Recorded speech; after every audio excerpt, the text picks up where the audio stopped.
Kingdoms rise and empires crumble, and the knowledge and wisdom from past ages are lost to the foggy ruins of time. But for genuine seekers of truth, one place stands alone on a hill, shining brightly in the darkness. You, dear listener, have reached the Hidden Citadel.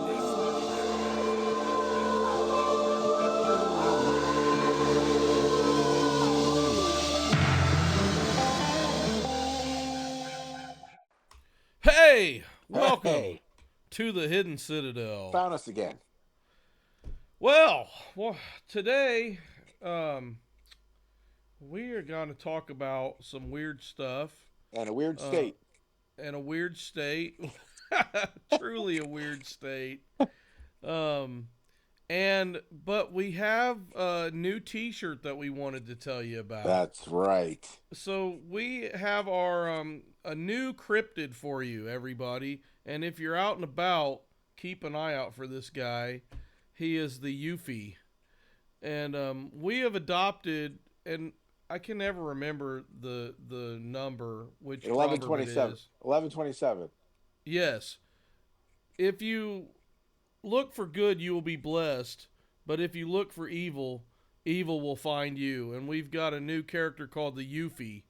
He's evil will find you as the abbreviation, but just look at this nasty little thing. I mean, Ooh. he's like gremlin-ish, and They're he's not kind cute. of cute, but he's not cute, and Yeah. and it's just like evil. There's something interesting about evil at first glance, but the closer you get and the more you're acquainted with it, you realize that you don't want to be acquainted with it. Mm-mm. Some Yeah, people so, never realize it, but you yeah, that should. says, yeah, there's a reason why scripture says flee from evil.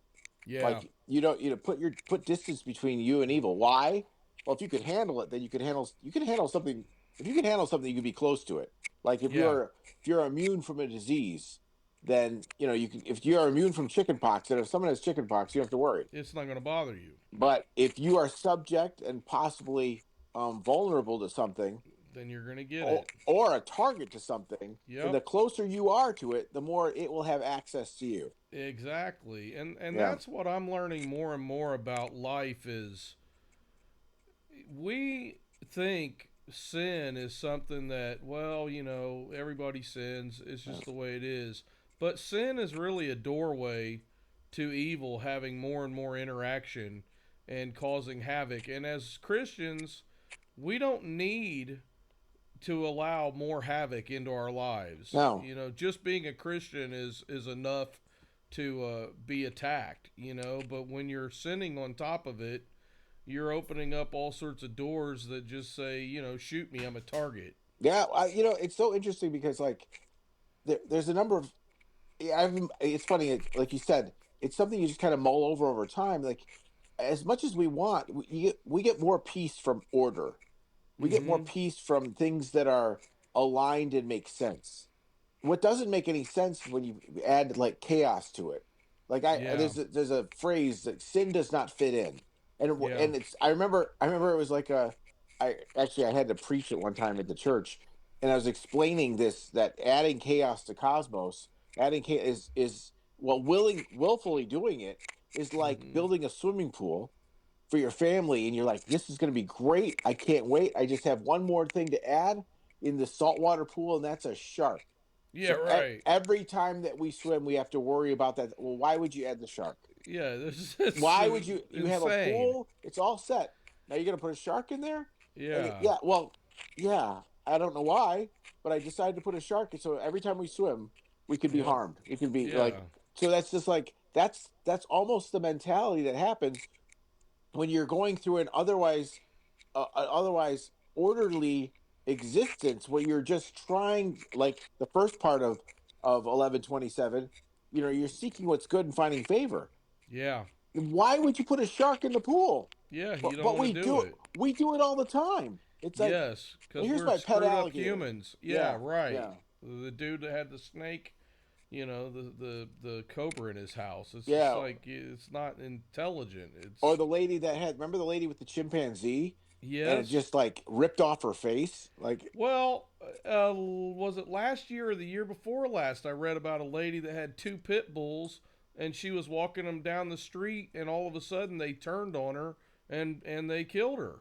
You yeah, know, and it's like I forget. I think it was in Maryland or somewhere, and it's like I was at Lowe's one day, and this lady was tiny little waif of a lady was walking a pit bull. The pit bull was bigger than her, and for whatever reason, the pit bull decided it didn't want me looking at the wood that I was looking at, and it started growling and barking at me, and it started coming towards me, and she wasn't capable of holding the dog back. yeah, It was dragging her along the concrete, and I'm like, if you're not capable of handling that, then you shouldn't be, you know. And I'm like of the opinion that if you have to have a license for a handgun, yeah, you should have to have a license for a dangerous dog breed yeah, as well. yeah, It's like you shouldn't be allowed to just go out and buy a pit bull and then not be able to control manage it. it. Yeah, Yeah, allow happenstance to become something dangerous. Yeah, yeah, exactly. And I told the manager, and the manager's like, "Well, we welcome dogs in this store." I was like, "Do you welcome a lawsuit when somebody gets bit by one of yeah, those yeah, dogs?" It's like, I guess you welcome that too then. yeah. So, So okay. that's the that's the euphemisms. Yeah, euphemisms. So today we're going to talk about the Jersey Devil. And I uploaded an article at the blog, Mm. hiddencitadel4.wordpress.com, where we kind of go over the basics of the Jersey Devil. Now, Greg, you have lived in New York for many years. Hmm. Do you have any contact with Jersey people who may have discussed this at all? Or No, just I've been reading about it. I mean, the first time I read about it, I think was in a Reader's Digest, probably like in the '70s, oh, because really? Well, it's yeah, also in our book, the strange facts and mysterious tales, or yeah, whatever that amazing book we love. stories, Amazing stories and stories and strange strange facts, stories, or amazing facts. Yeah, yes, it's in there. I'm pretty sure because that's the yeah, first time I ever read about it, and yeah, that and was back in '76. I think was when that book came out. yeah. I remember. So I remember reading about it then, and then I read about it in the book. And there's just different times where I've just kind of I want to say that it was like an maybe even on X Files or something like that. One of those I shows think they did have an X Files they episode touched on with it. it. It's interesting though because the depictions the depictions of it are I'm assuming these people don't know each other, but I mean, it's one thing that if someone reads about something, then they're looking for it. Then like something Yeah. called memory reconstruction is will kind of, or like we've talked about before, pareidolia, where you Mm-hmm. just kind of see you're kind of creating an image that might not be there. But they all say that this basically the same thing about the talons, the wings, the eyes, the longer The face. horse One face. one lady Yeah. said like a horse face, which is really interesting because the what I picture is not necessarily a horse, but like more of a bull or a goat kind of. Mm. Yeah, not maybe not a goat, but just something like minotaurish. You know, Yeah, could be. um, but that it's really interesting. The amount of detail people in Leeds Township or Leeds County, Leeds Township, Mm-hmm. is that where it is? I think it is. And even the story is just kind of cool in Yeah. a bad way. But it's like, Well, when you look at the apparently the Native Americans called the area, the Pine Barrens, the land of the dragon. oh And I didn't know about that until this week when I was studying this. Is yeah, if it goes all the way, so it goes the okay. Here's the story encapsulated for people who don't know. yeah, Apparently, this Quaker woman named Old Mother Leeds had Jane 12. Leeds, yeah, Yeah, she had 12 children, yep, and she married, or the husband and her were expecting the 13th child, and in a moment of desperation she said the devil can have this one, or let this one be a devil, a or devil, yeah, something yeah, like that. And as soon as the baby was born, it was a healthy, beautiful little boy, and then all of a sudden it started to sprout horns and grow wings, and its face changed, and a tail grew out, and then it killed her and her husband and ran off out the and window or up the and some chimney. siblings. Yeah, Yeah, up the and chimney. some But siblings. that's the thing. Yeah, That's the part that's so interesting. And some siblings. So yeah, like not all it of them. kind of it it kind of offers the investigation of looking into those surviving siblings Yeah. for their testimony, which is really How, interesting. however, Yeah. they do have, they do know these people were real people, Yeah. and The they do leads. know where they were buried, Yeah. and they are not all buried. They all do not have all the same death date, and so they know that that story can't be true because the husband and the wife didn't die at the same time. The Oh. children didn't all die at the same time. Nobody Yeah. died on the Yeah. same date. So they know that that part of the story has to be fake. But Mhm. also the fact that the Native Americans called it the land of the dragon way before the Leeds family ever came along. And Yeah. so some people think that apparently Mr. Leeds was a publisher. And what's funny about this story is from the moment the Leeds family entered the picture, publishing is got something to do with this whole tale. But Wow. apparently him and Ben Franklin were at odds with each other.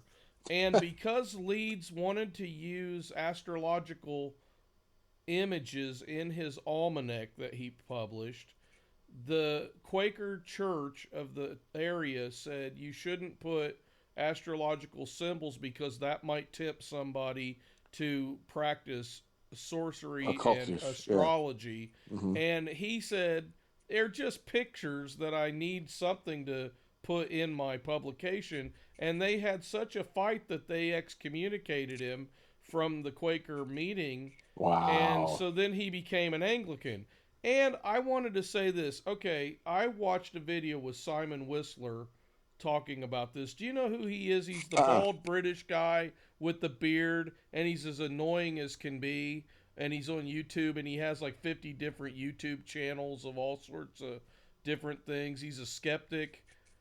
I can't stand the guy. He drives me nuts when I I don't listen know. to him. Well, He's so pretentious, it's sickening. But I was watching the video, and he was like, "What's an Anglican?" And I was like, "You don't it's a know what an fisherman. Anglican is?" Yeah, and that's an angler. No, an Anglican, for those people in England who apparently don't know this term, is what Americans call Episcopalians, Yeah. or the church people who are part of the Church of England.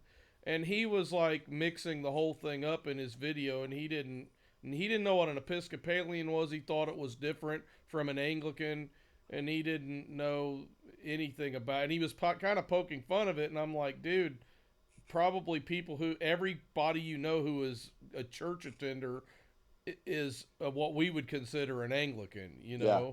over there. So anyway, my point is I don't like listening to that guy, but sometimes I stumble onto his videos and they drive me nuts. So he converts and becomes an Anglican, Yeah. and then he continues to publish his almanac, which is in competition with Poor Richard's almanac, which Mm-hmm. is Franklin or Benjamin Franklin's almanac. Mm-hmm.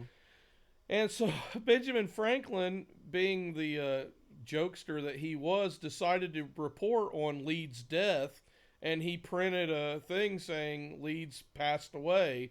And Leeds was upset about it, and he started publishing. And so Franklin responds by saying, "See, even Leeds' ghost, from the beyond, he's still publishing nonsense." Wow. And so he just, he went back and forth. Apparently, Leeds Township is not far from Philadelphia, and so they had a lot of the same circulation.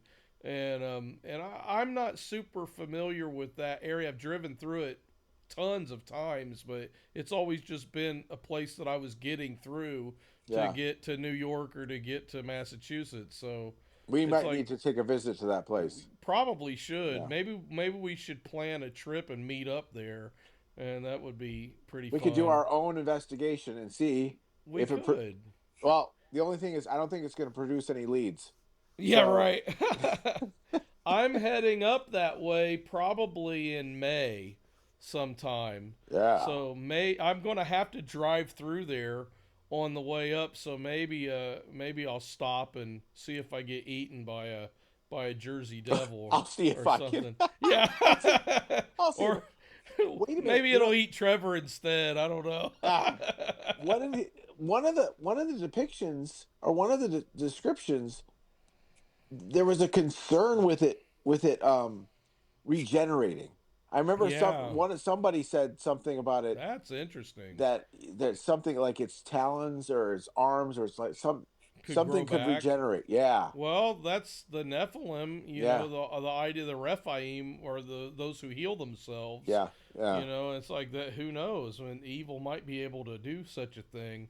But Mhm. so anyway, after the Leeds family, apparently Napoleon Bonaparte's brother moved to New Jersey, Brother Joe. and yeah, and he claimed to have seen. He was the king of Spain and He somewhere had a, else he had until a he got deposed. he had a gun on it, and he couldn't pull the trigger. Yeah. Like, he's like, I got it, I got it. Well, and some people say that that's not a very good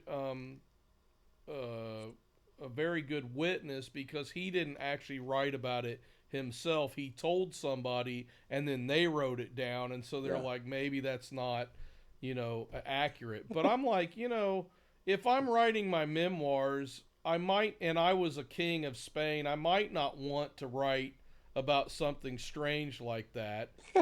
So it's like it I does know. kind of make more sense that your buddy would write it down and say, yeah, he told me this, rather than you would write it down. You think of like the Napoleon complex, where you appear to be bigger than what you are, right? So Yeah.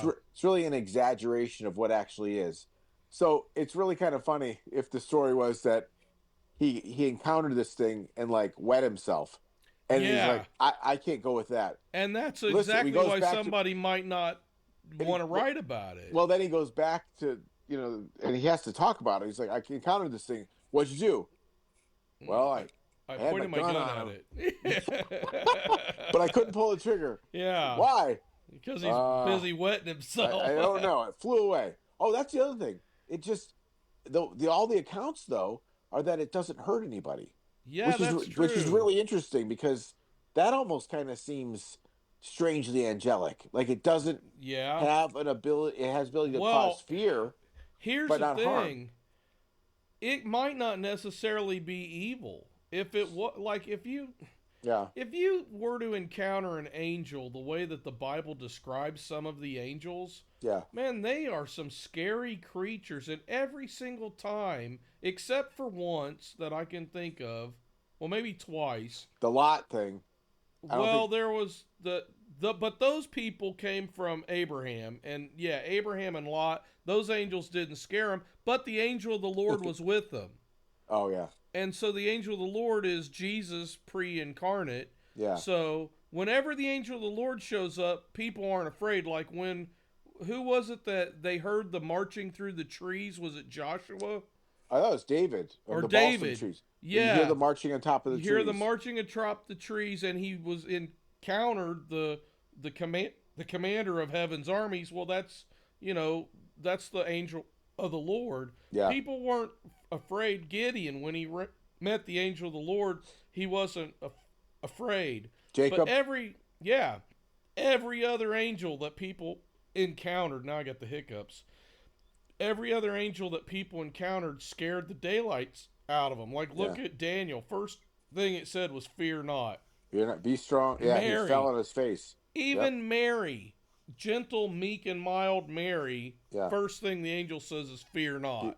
Be not afraid. Yeah. Yeah, and so it's kind of like there's something about, and that's why, like, in my nativity set, I painted all my angels blue. Yeah. Because I'm like, they're not of this world, and I don't know that angels are actually blue, Yeah. but I just wanted to make a statement in the nativity set that they're not human. Yeah. And they Well, probably wouldn't appear like a human. And that makes sense with that. With it, although I thought there was, and maybe I got Chupacabra and the New Jersey Devil mixed up, but I thought there was something where the devil was thought to have. Well, he done something slaughtered to animals. Yeah. He slaughtered a herd of pigs, apparently, and there's several occasions where people reported that their pigs were all destroyed.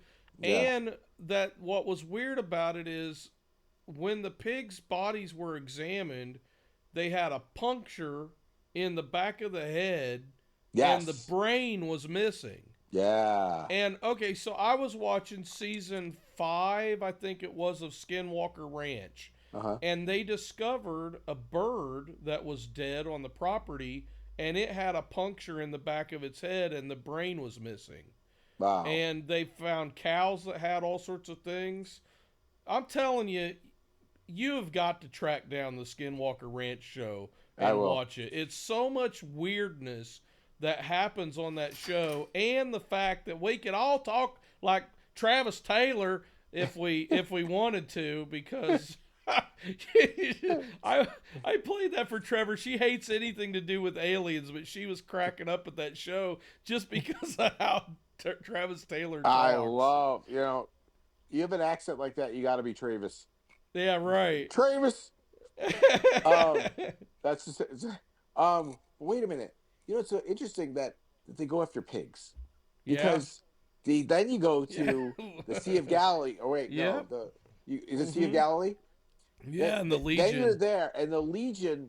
Where do they want to go? Into the herd of pigs, and the pigs were the end of them. The pigs were. Well, and over the cliff. Okay, so there you go. If you're possessed by a demon, you are controlled by the demon. Yeah. And I've heard a lot of preachers over the years preach, well, those pigs, they didn't even want a demon, so they jumped off the cliff. But it's like, well, wait a minute. The demons were in control of those pigs. Yeah. So they destroyed those pigs so they could be set free again. Yeah, there's a lot. I feel like there's a lot to that, because why the pigs? Well, one of the things is they're unclean. Unclean. Yeah. That's it. That's the pun. I mean, that's the literal pun. Is that really one of the most unclean animals that you have, and a herd of them. And it's like a host. Yeah. A host of unclean beings. There are some times even now, and I'm not a Judaizer, I'm not one of these Seventh-day Adventist types or anything like that, and boy do I love a good ham sandwich. Me too. But bacon. Ooh. Bacon, yeah, there's a lot of pork good chops. Yes, you can't, it's hard to deny, but there's sometimes that I'm like, man, the Bible is very clear that you're not supposed to be eating pig, and it's like, why? It's like, I know that Jesus said to Peter, don't call what's clean, what I've called clean, unclean, and kill and eat and all that kind of stuff in his vision. Yeah. But sometimes I just wonder, I mean, maybe we shouldn't be eating it. But one time when I was in school, a teacher, he said that his thinking on the subject was pigs, is it trichinosis? Trichinosis, yeah. Trichinosis.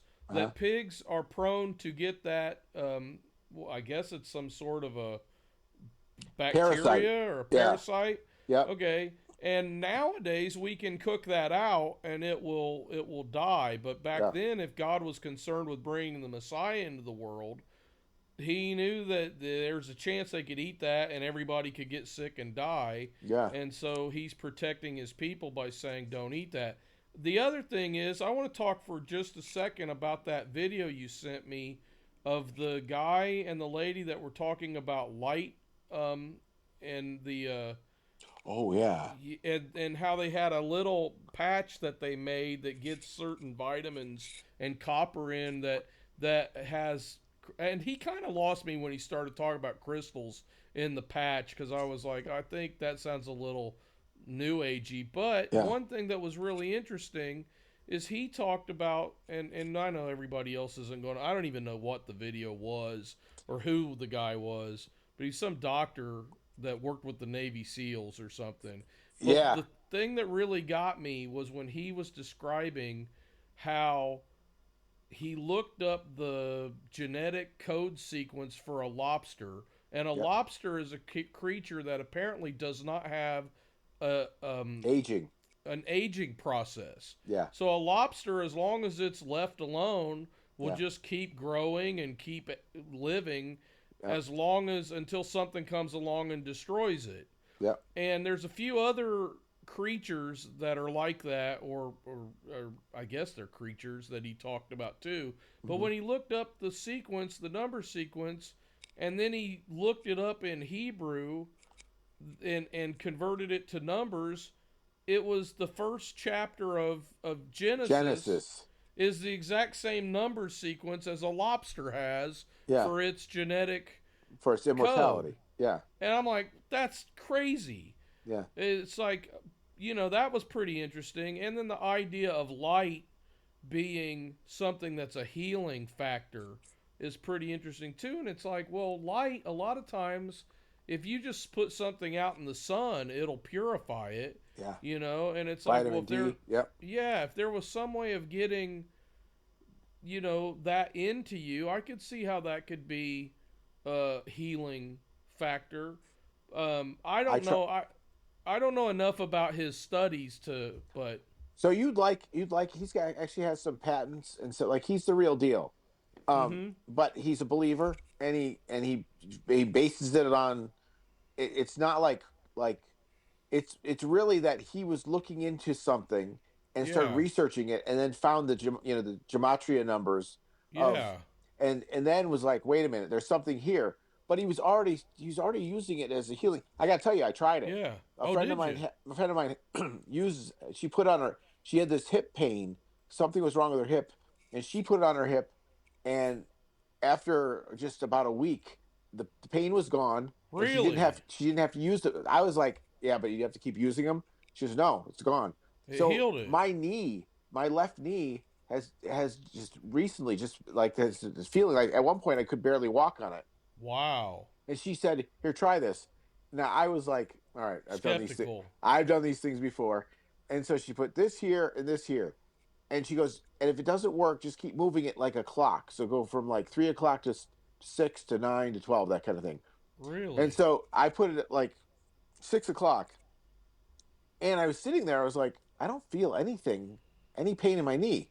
And then I was walking around. Now I texted her. I was like, I'm being ginger here because I don't know whether this is working. So you dyed your hair red? I did, and I made some I see cookies. You dyed it back just for the show. Yeah, that's right. So I was snapped. Like, I know, I snapped. That was it. Round up. But I was like walking on the stairs. I was like, I don't know if I want to test it because, if it's truly kind of on its way to healing, then why exacerbate? So I'm not, so she goes, no, try it out.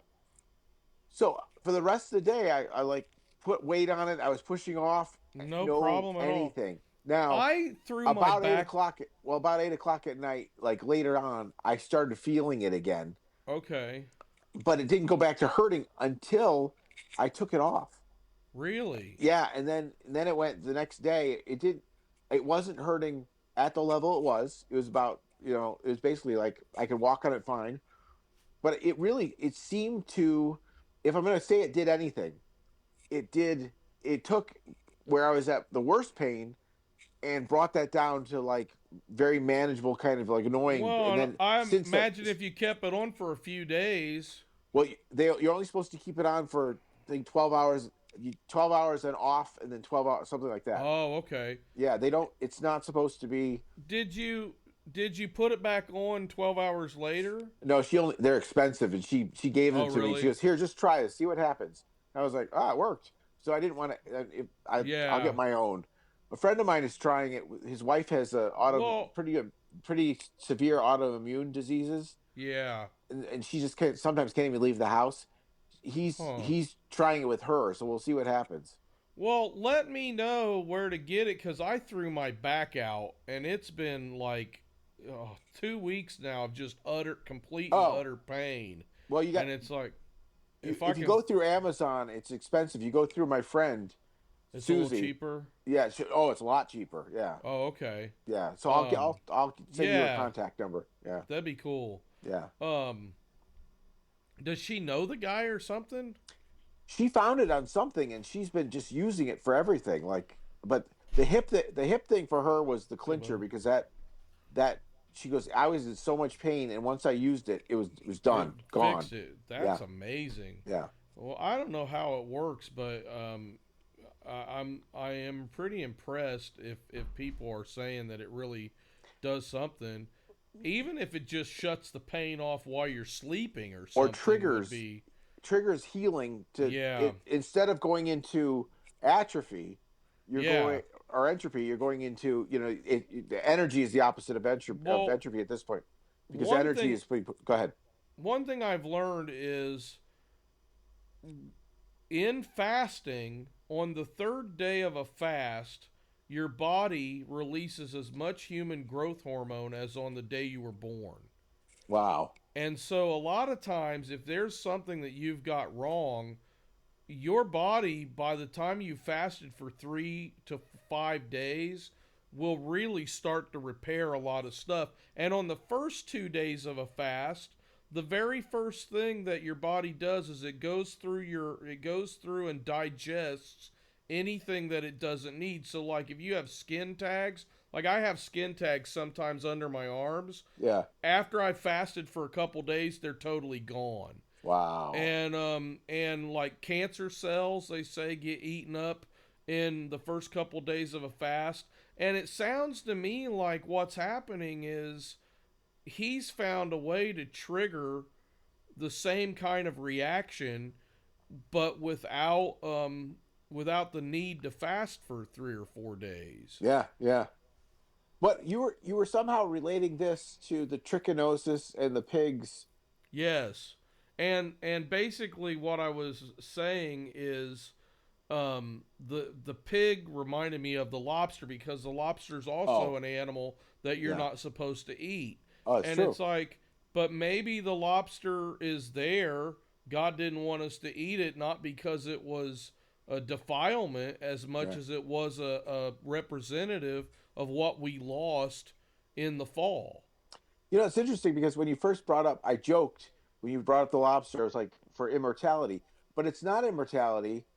You just a long physical human life is not immortality. No. It's defying certain kinds of entropy. It's defying certain kinds of detriment, not detriment, of just kind of wearing down, but Mm-hmm. over time, and it's also the sustaining of what has been created, but it doesn't mean Yeah. immortality. It just means No. that it just the ability to withstand the what Shakespeare called the thousand natural shocks of just living Yeah. and still being able to stay upright, and Well, and heart and the beating. other thing too is people will say, "Well, Adam and Eve were immortal."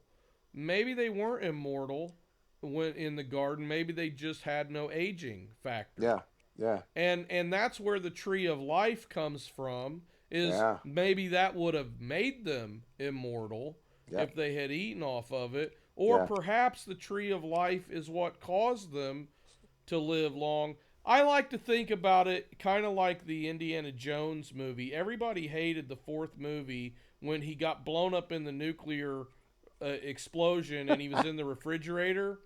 I And they were remember that. saying that's just so utterly impossible. He would have died from radiation poisoning. And I'm like, but he drank from the Holy Grail Yeah, just a few years before that. yeah. So it's like it would have counteracted the effects of the nuclear blast. I think so. I think what's that stuff that like Oppenheimer drank? Isn't there like a barium something? Is there something Yes, that counteracts the results of or it's the effects barium. of? Yeah. So that's So what that would. Yeah. So it's it's like, the Holy Grail really is just a barium cup. well, the Holy Grail is the second day after Jesus was on the cross where they bury him. So Yeah, that's it. Speaking of that, I was watching Funny Old World, which is this lady named Johanna's YouTube channel, and she's a Mhm. British lady that's really into the Anunnaki and all that Oh kind yeah. of stuff, and she seems like a really sweet person, but she's really into the Graham Hancock stuff. But she was talking about the Shroud of Turin and Uh-huh. how it's kind of thrown her for a loop how accurate and how we don't. It's such a mystery. We don't know how it was created. It dates back to the time of Christ, and it's an exact depiction of what it would have looked like to have been scourged and then crucified. Well, the only person in history that qualified for that was Jesus, because you weren't allowed to be scourged and crucified. It was one or the other. And Right. he was the only guy that got the double penalty. And then there were a lot of other little things that she talked about, was like, I don't know that this was Jesus, but it sure fits the bill. And I'm like, there were things she didn't know that it was illegal to be scourged and crucified. And if Yeah. she'd known that, I think that might have been, another thing for her to consider. But the Shroud of Turin looks, from everything I've studied, to be legit. Well, you know what's interesting about it is, I never thought. I'm not thinking about. I'm thinking about it just right now when you Mm-hmm. brought that up, because you know you're seeing the evidence of the existence of Jesus. You're Mm-hmm. seeing the evidence of something that the holiness of Jesus, you know, historically or almost palpably. All right. So what's interesting is, are there elements throughout? Are there other elements throughout? Because you always want to, like West Huff always talks about. You want to kind of measure that information against other information to see Mm-hmm. if it all kind of Lines moves up. together, lines up. Okay, so first of all, is there evidence that fabric itself can hold holiness? Yes. Mm. You remember Yeah. there Paul. when the early church, there Yep. was such a moving of the spirit in the fabric of things. It's interesting. People were Yeah. going and They would touching touch the the handkerchief handkerchiefs. and All right. take it off to heal somebody. But there was it was at the end of, I don't remember where it was in the Old Testament, but it was that the priests had to take off their frocks before they left, Yep. because the holiness in the linen Yeah. could be harmful to Yep. somebody. And so And you just that think makes about, you think about back to Indiana Jones and the nuclear blast. Nuclear radiation is like that too. yeah, And it's like, if nuclear radiation exists and it's a detriment that just touching something that has that radiation in it can kill you, it goes back to what Gary Wayne says, yeah. that The maybe converse is there's the true. Yeah, converse, it has to exist too. yeah. That maybe there's some kind of an energy that comes from God, that it can touch into a cloth or into a rock or something. Yeah, And it goes back to what we were talking in the previous episode about enchanted water. yeah. Maybe, like St. Patrick's well or something, is so holy, or at least one time maybe it was, Yeah. that he had blessed it and it retained holiness to where people were able to get some Hmm. healing from it for a time. Maybe there have been many places like that throughout history, you Yeah. know? Well, has there an example of water that's been so distinct from other waters that it's been set aside or uplifted, and yes, it was when David Mm-hmm. said, "I want that water from that because it's different. Yeah. There's a different. It's he It was tastes different. it Yeah. tastes differently. Well, does that make any sense? I mean, all water from the ground, like it makes sense if it was holier. Well, Like holy just I'm means set aside.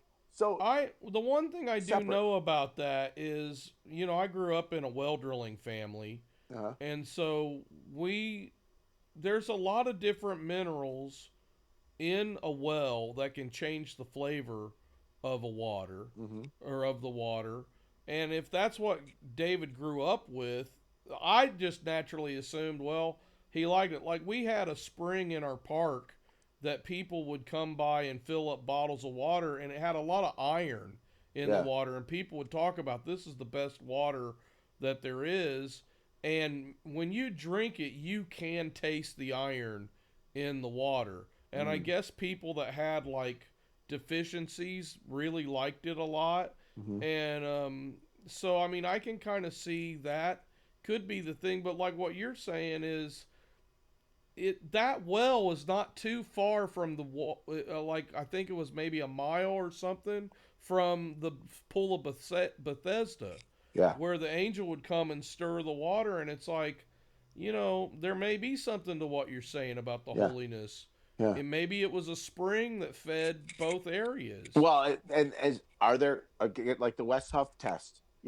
Are there depictions of you know you know that there's a necessity or there's a description of springs that beneath the earth that are that feed things Mm-hmm. that are able to bless us. And so Yeah. yes, that you can see that. I mean, there's definitely Mm-hmm. just you see it a lot in the poetry of the Psalms and stuff, but even still there's Well, you even can in the have literal idea of things. the fountains of the deep burst forth, Yeah. and that was the out of judgment, but still, it was God causing it to happen. Well, what about just like when the Israelites were wandering? Mm-hmm. There was the thing at Meribah where they, Yeah. struck The the rock bitter, or yeah, the that. yeah, And that rock exists. I've seen pictures of it where it's split in half, yeah, and there's evidence of water that has flown out of it, yeah. and it's over in Saudi Arabia, right across from where the Red Sea, and not far from where the Red Sea crossing happened. And so, but that to me, the miraculousness of the water appearing, and also the just they're throwing the whatever into the water in order the water to be changed, Yeah, transformed. to turn the To me, bitter is water is the sweet. right, but that's to me that's not scientific as much as it's supernatural. Yeah, If that's the case, then water can hold the supernatural. sure. Well, I think I think a lot of things can, and I think that goes back to our Smurf episode with the homunculus. yeah, But alchemists were also looking for things that they could make a philosopher's stone and transmute metals into gold, or transmute one thing into another. The transmutation idea was something they were seeking because they thought surely this can happen. And the question is not so much why were they so dumb, but the question is what caused them to think yeah. that those things could happen, because obviously something, oh, and this goes all the way back to the Egyptians. So it's like at some point in time somebody was convinced that there was a way that things could be transmuted. And so again, with the water or with anything else that we could say is holistically, if you want to use that word, enchanted, could go all the way back to then too. Well, the wedding at Cana, Yeah, boom. That yeah. that is water. Transmutation right That there. is that is right, exactly. That the And the water other became thing wine. about that too is it's not an unnatural thing, because water becomes wine all the time.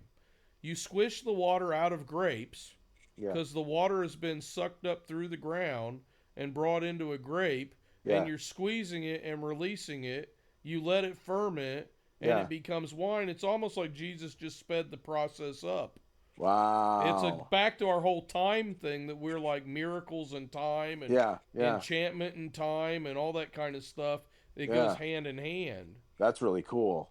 Yeah. I didn't even think about Now, that like that. Yeah, now let's wrap this back up to our Jersey Devil. yeah, The Jersey Devil, it may not have been a devil. It could have been well, it could be two things.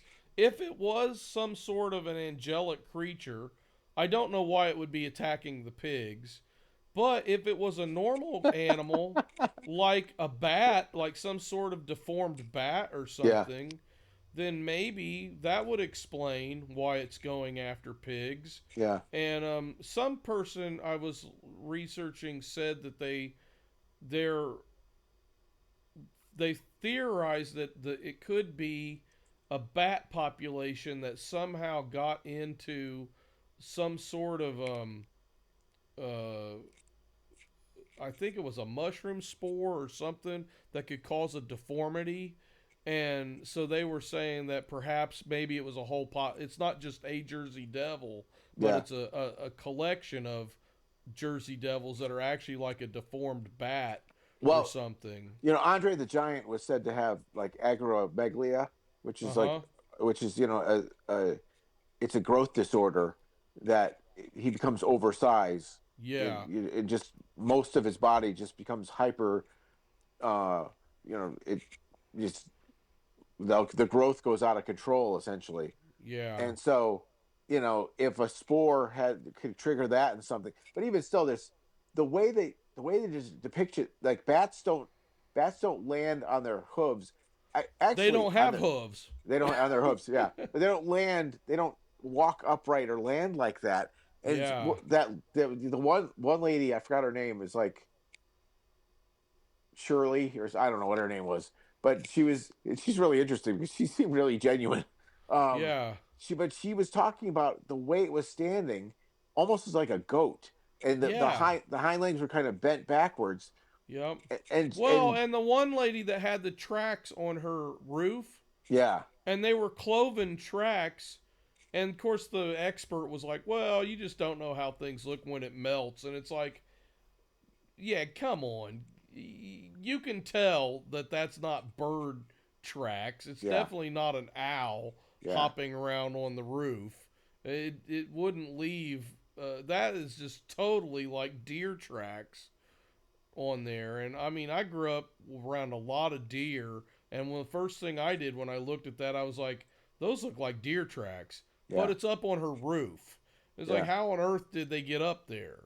Santa Santa. Claus? Yeah. It's like it's like that was something. And they made them take a lie detector test. Yeah, Those people, and they passed, like the yeah, whole family.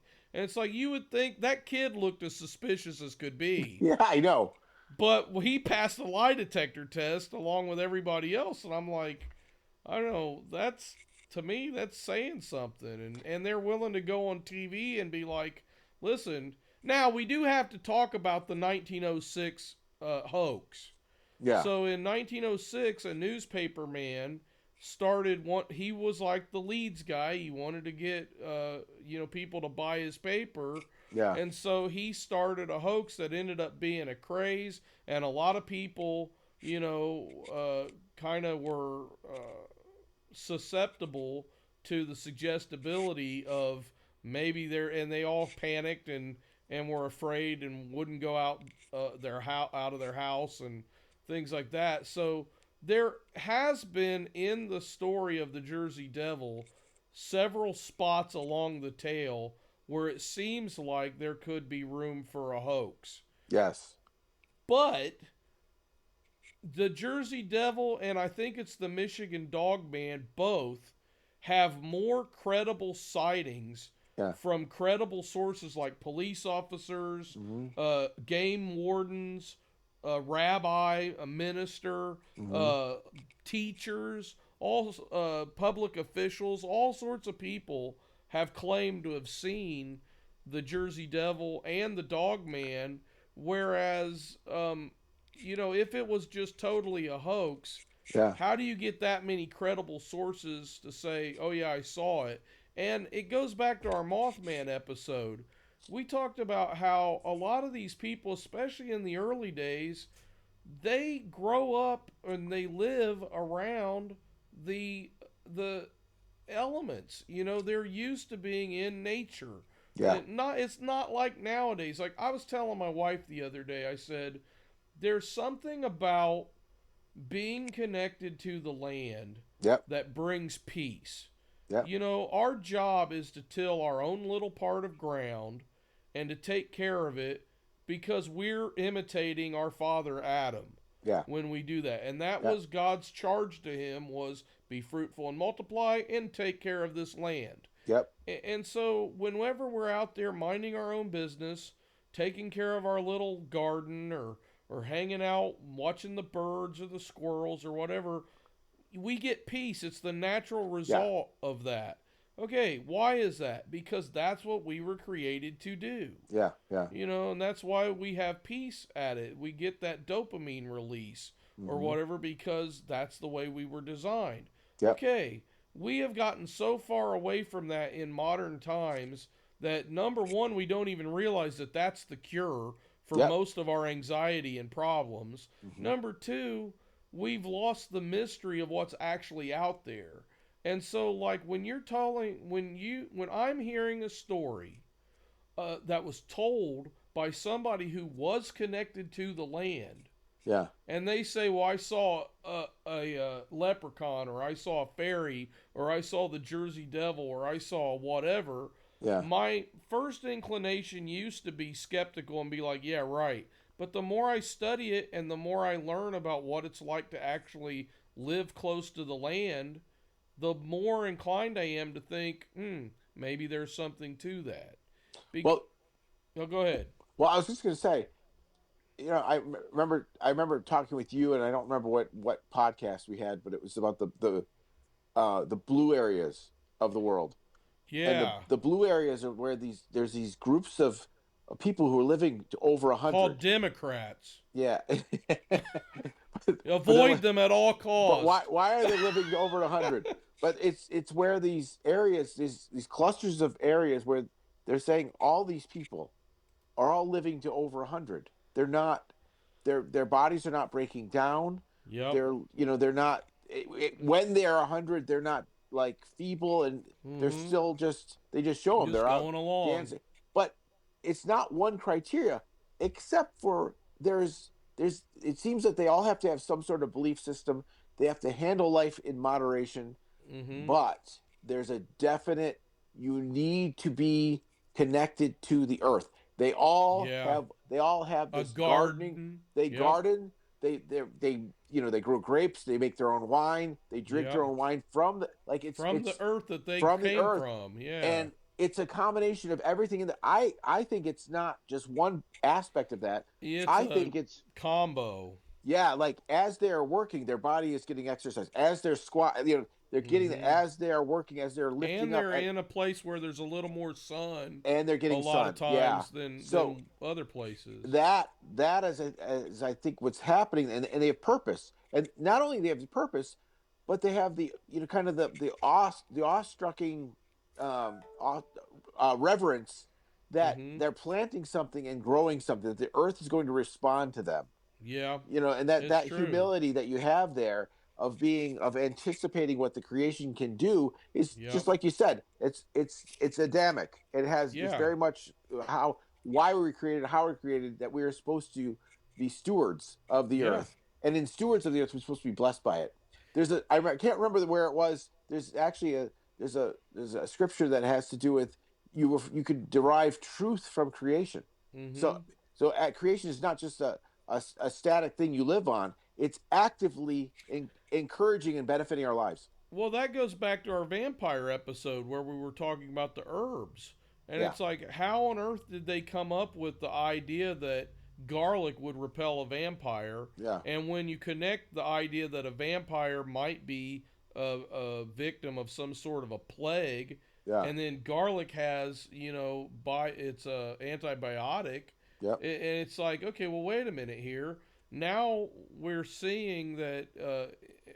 I mean, you could call it metaphorical if you want, or just a not sophisticated way of describing it. But Yeah. you're saying, okay, there's something holistic and helpful about garlic that is good for you. And in a Yeah. lot of these places, the blue places that you're talking about, that's another thing. They eat a lot of garlic. They eat a lot of oregano in Yeah. some of these places, and different, and in other places they naturally have other plants that are similar to the garlic and the oregano that have fungal, antimicrobial, antibiotic properties.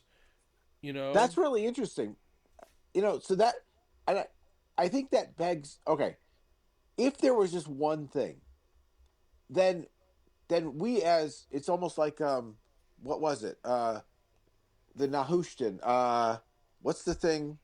Oh, that was the reason the bronze serpent was Mm-hmm. taken down, was that they started worshiping it, right? Yeah. But it was really something based on faith. Yeah. If there was only one kind of herb, then we would be susceptible to use to call it something other than give it an idolatry that would take us Yes. away from, right. But if there's many different, that's kind of the same effect, but Yep. many different, then we're less likely to have a bronze Exactly. serpent situation happen and start worshiping the thing itself rather than Yes. its creator. Well, and that's That's the thing interesting. I'm finding. So this year I haven't really invested a lot of time yet into working in my medical. I've got a medicinal herb garden, Mm-hmm. but I do have some new herbs I want to add. One of them is called Heal All, which is it's been used as a blanket herb to heal lots of different illnesses over time. Uh-huh. And I'm like, but in my garden, I have so many different plants that I've planted that have medicinal properties that I'm getting to the point where I can't even keep up with them all because they all overlap and Mm-hmm. and I'm like, it's amazing to me that, and I'm talking about not mythical, new agey medical plants. I'm talking about ones that have scientific studies Yeah. that people have studied and said, okay, this actually works for this or that, that you can make teas out of or Yeah. whatever. What's that one that They're starts with the C? comfrey. Comfrey, yeah. Oh, that's such a great plant, and Oh, that's I great. got to go check to see if it's coming up again. Yeah. That's my favorite plant that I grow. Yeah. But teasel, I'm just harvested last month the bunch of teasel root, and teasel is really good for nerve pain. Wow. So like people that have fibromyalgia or people that have sciatica or things like that, teasel root, you can I think the best way to use it, you could make a tea out of it, but the best way is probably to make a tincture. And so what I did is I got probably about a half pound of the root, washed it off really well, Mm-hmm. put it in a mason jar full of vodka, and let it sit for a month, and then that becomes the medicine. 20 drops or whatever into a cup of orange juice or something a couple times a day The will help screwdriver. alleviate. Yeah, yeah, right. It'll help alleviate a lot of the nerve pain. And it's not because of the vodka, because you're only getting 20 drops of it.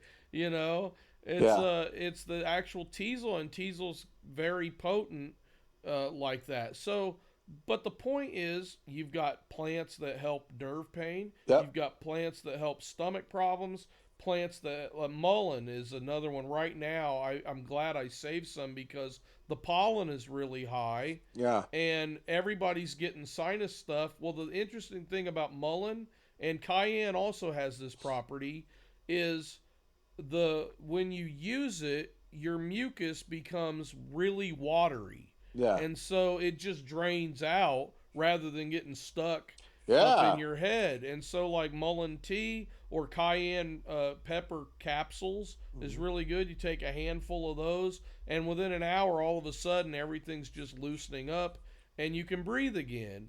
And it's like the fact that these things work and the fact that they exist, Yeah. it just shows how much God cares. Because the first thing he did was he said, after the fall, he's like, I'm going to curse the ground so that it's hard for you to grow things. But these are weeds. That's the crazy thing about herbs, is they are just weeds that God said, okay, I'm going to sprinkle these around now to help you. It's like whenever God punishes people, it's like the whole thing about the lamb where it says the rod and the staff come for me. The rod was to break the lamb's leg if the lamb kept running away. Yep. And so the shepherd would break the leg, and then he would bind the leg up and take care of that lamb until the lamb became so attached to the shepherd in the healing process that he never ran away again. Attached because of the healing process. That's awesome. Isn't that amazing? Attached because that is awesome. That's in the book. A shepherd looks at Psalm 23. Yeah. I forget who wrote that book, but he talked about how that was a common tactic, that if you had lambs that just wouldn't stay with the flock, that was how you dealt with them. Yeah. And then they became so attached to the shepherd because of the healing. What does it say? It says in the word that his kindness, what is it? The healing is through, I forget how it's phrased, but there's a connection between the kindness and the healing, and it's just, that's how it is, what God does for us. That's awesome. So, to wrap up the Jersey Devil,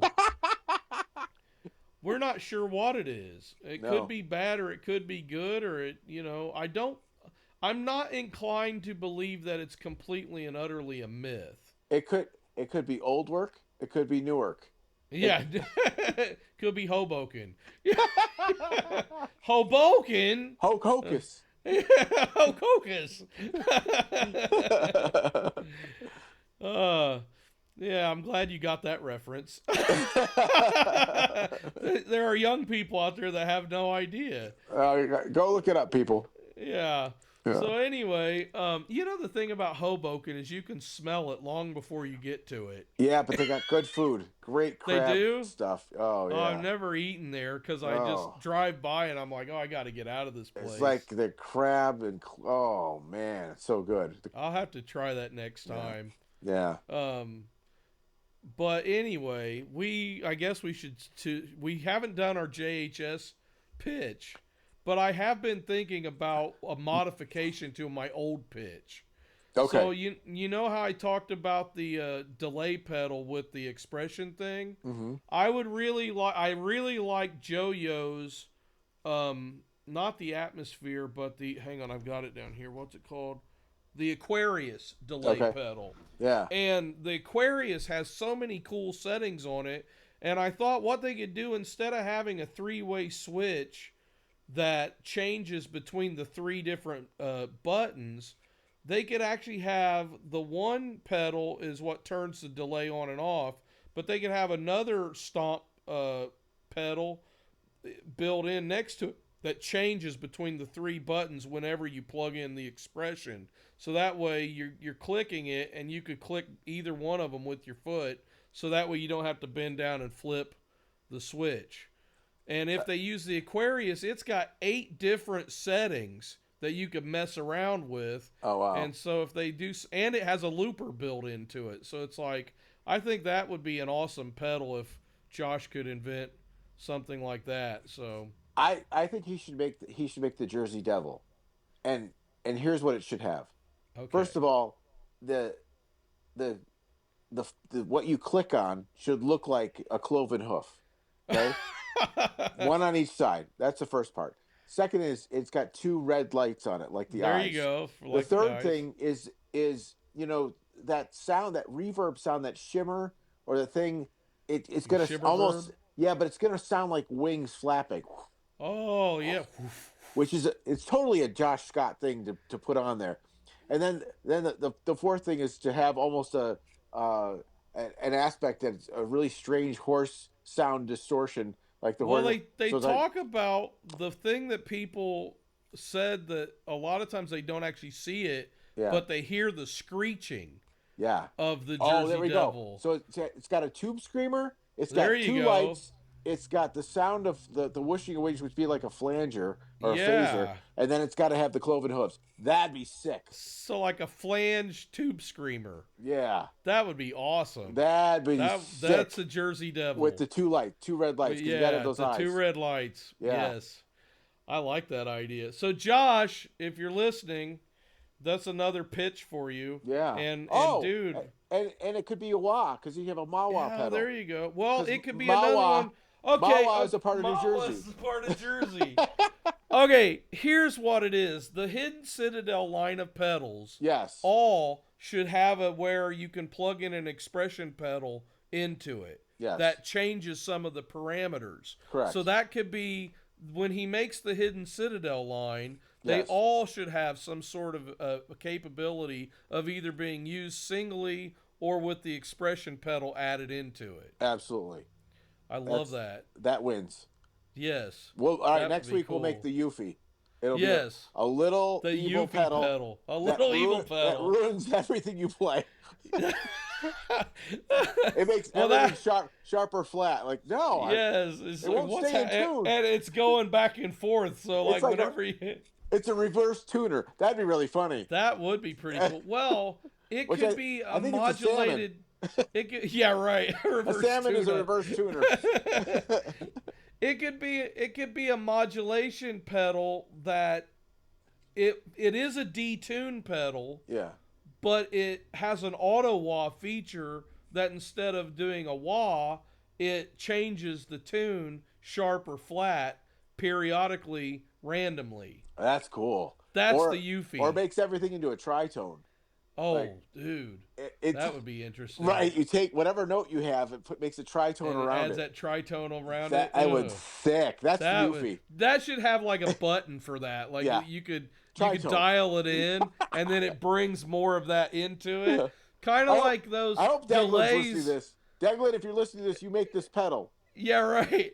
If it has the ability um to like a delay where you play it and you got your normal, but in the background you start hearing the delay changes as That's it goes sick. on, and it makes the tritone sound blend in or whatever.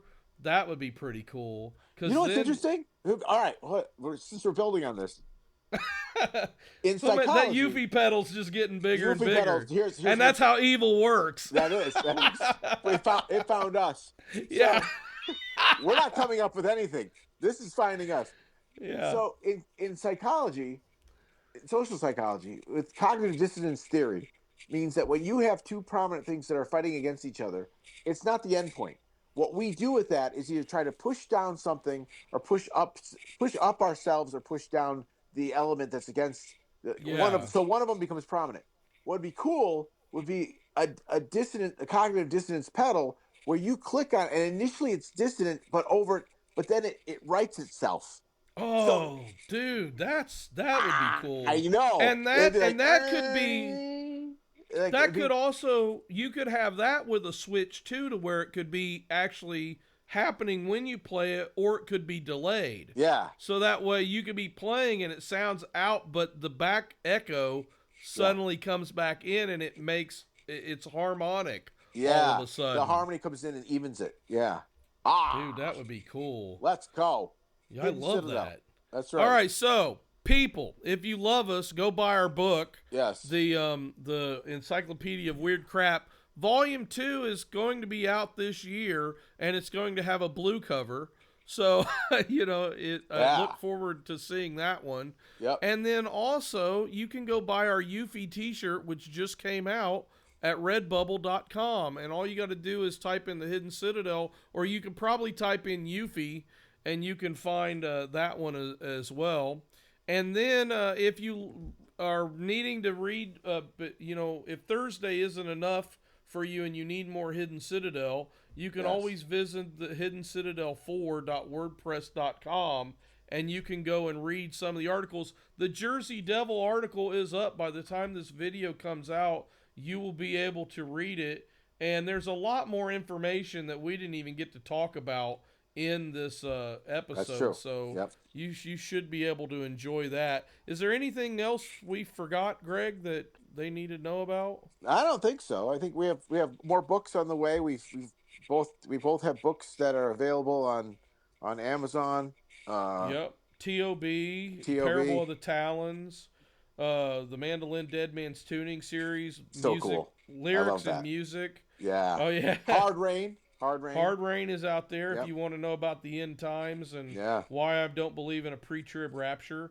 That's a good one. Kind of cause a fight there probably. and my book, Lyrics and Music Theory for Aspiring Songwriters. If you are a musician and you don't understand music theory, that might be a good starting point. That's cool. Yeah. Because I go through in that book a lot of different topics and different songs and why those songs are good songs to study to help you learn music theory.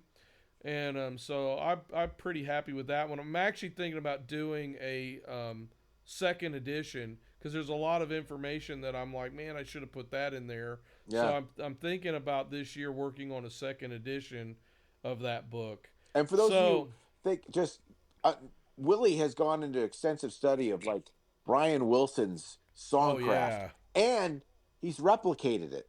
So it's like this is not just like conceptual theory. This is applied theory with results. And if you want to hear that, go check out the Fantastic Flying Frogs. Hourglass. And Hourglass is the song we wrote together. I think you'll like that one. Yeah. And the funny thing is the initial draft that Greg sent me was so different than what it ended up with, and it just that song kind of grew and grew Became too. its own thing. Yeah. Yeah, it was interesting. But there's so many other ones, and my whole point when I came up with the frogs was I wanted to learn how Brian Wilson wrote the songs that he did, because Brian Wilson will start off in one key Yeah. and instantly he's in another key, and you're like, did he change? You're not even sure if he really changed keys or not. Yeah. A good example of this is the classic song Don't Worry Baby. He Yep. changes key 2 or 3 times in that song, but you would never know that he was changing key. It's just so masterful the way he did it, and that was the whole reason why I started writing songs for the Fantastic Flying Frogs, is I wanted to understand it. Well, a lot of that information ended up in music and lyrics, or lyrics and music, music theory for aspiring songwriters.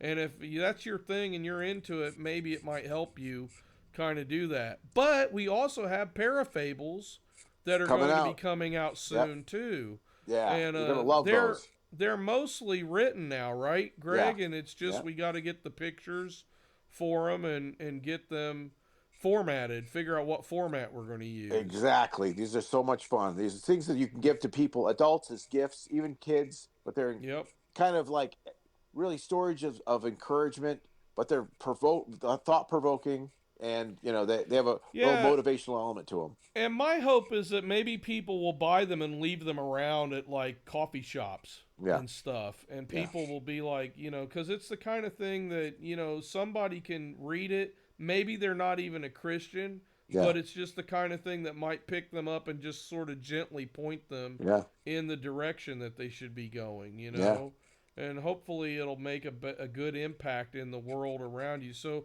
we're trying to get material like that published, and our publishing company's Water Moccasin Press, but we don't really have a website for that right now. We're just sort of putting everything on Amazon. Yeah.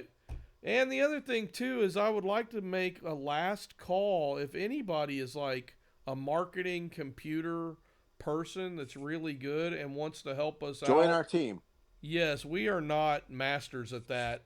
So we would love it if somebody could come along and kind of help us get the word out there and figure out how to do that, especially if you're in Winston-Salem, North Carolina, or up in Westchester, New York. Yep. And you could be stop in and help either one of us. We would totally appreciate that. So I think that's it. That's it. So you guys have a great day. Stay in the Citadel, because night is coming. And we'll see you next time.